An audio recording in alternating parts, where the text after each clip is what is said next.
Hi, this is Tisch Aitken, and it is Friday, June 2nd, 2023.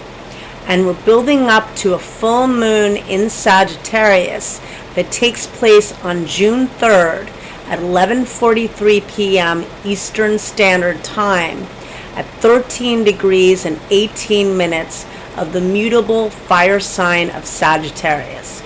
And this full moon chart actually has a lot of beauty inherent in the chart.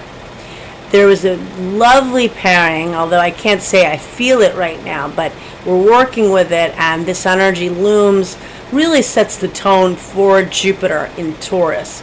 Jupiter met up with the North Node of Karma yesterday at 8:43 p.m. Eastern Standard Time at 3 degrees and 37 minutes of Taurus. Why I felt the need to say the time, I don't know. Haven't had enough sleep.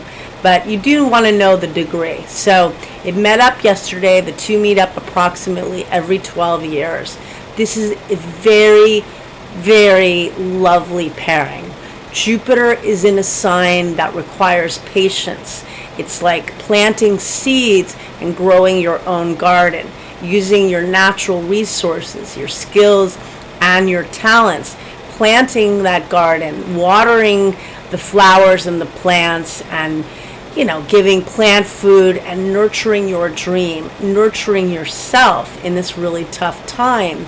And this has been such a difficult time in history, and we're still all, I think, in PTSD. We definitely are. Saturn is in Pisces, which is very centered on mental health. And today we've got Venus forming a beautiful trine to Neptune in Pisces. And that shows a lot of beauty and creativity and magic that is accessible to all of us. Neptune is the higher octave of Venus. It represents dreams and imagination and the subconscious mind. On the higher level, it's selflessness and higher love and selfless love and true beauty, and very much associated with music. Jupiter is working in tandem with Saturn. Saturn is slowing down now, and it stations retrograde on June 17th at 7 degrees of Pisces. But Jupiter and Saturn are working together in very creative signs. Taurus is the most fertile and creative earth sign, and Pisces is definitely the most creative water sign. The ocean is infinite, and so is your imagination. But with all of that said, we have a lot of really nice energy. How come I don't feel it today? A friend of mine who has my same initials, TA, she didn't feel it today either. But we are working with this story for a while. Jupiter and the North Node. Again, Jupiter recently entered Taurus on May 16th. It will transit there through May 25th. Pay attention to what you want to grow in your garden, metaphorically and literally. This is I am going to get some plants today because unfortunately some of my plants recently did not do so well because the weather was vacillating a lot. That's another story. But you don't have to get plants. It'd be lovely if you did. What do you want to grow? The North Node is the collective, so adding beauty to the collective, becoming part of a group. I am teaching an astrology class, and that's Jupiter there. Jupiter represents teaching and higher learning. It met up with the North Node of Fate, and I announced yesterday that I'm teaching my first beginners early intermediate class that begins on June 20th. But more importantly, there are a lot of things I want to create in this next year, and how about you? And with the full moon energy, like any full moon, people could be stormy. There is going to be a breakup energy to the weekend, not because of the full moon. The full moon occurs on the 3rd of June at 11:42 p.m. Eastern Standard Time at 13 degrees and 18 minutes of Sagittarius. I cast the chart for Washington, D.C.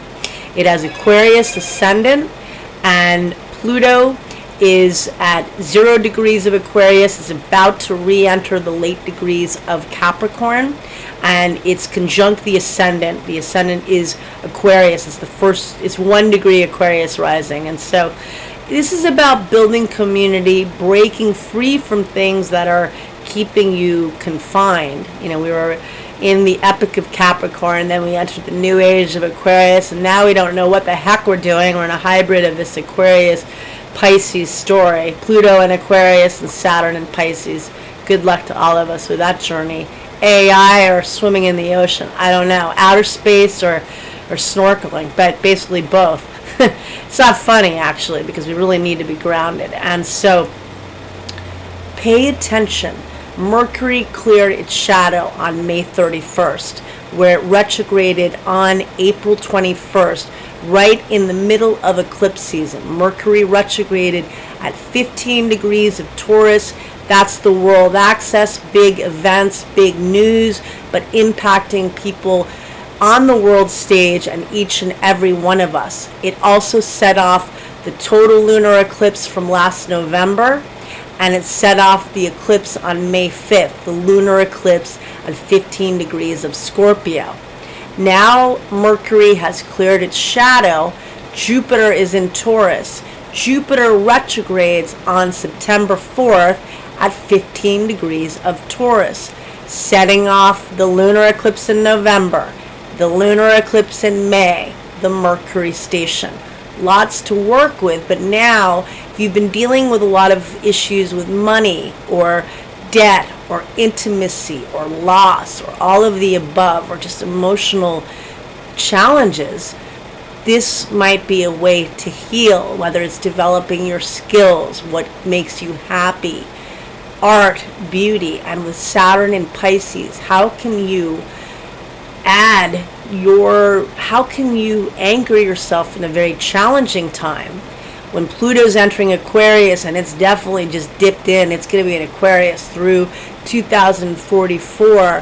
How do you keep your identity? How do you keep part of community and not further estranged? That's a huge deal. I'm a relatively shy person, and I'm trying to do more things in person than I ever have, because, well, I have done things in person, but locally more than ever, because I want to see people in person. I want to be a part of community.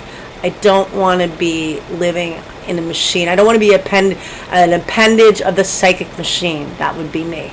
So that's not going to happen. So teaching a class, if you're interested, I send out a newsletter. I'm going to put it up on my website. This weekend, Jupiter's with the North Node of Destiny. Manifest, plant some seeds, burn some Palo Santo and clear the energy.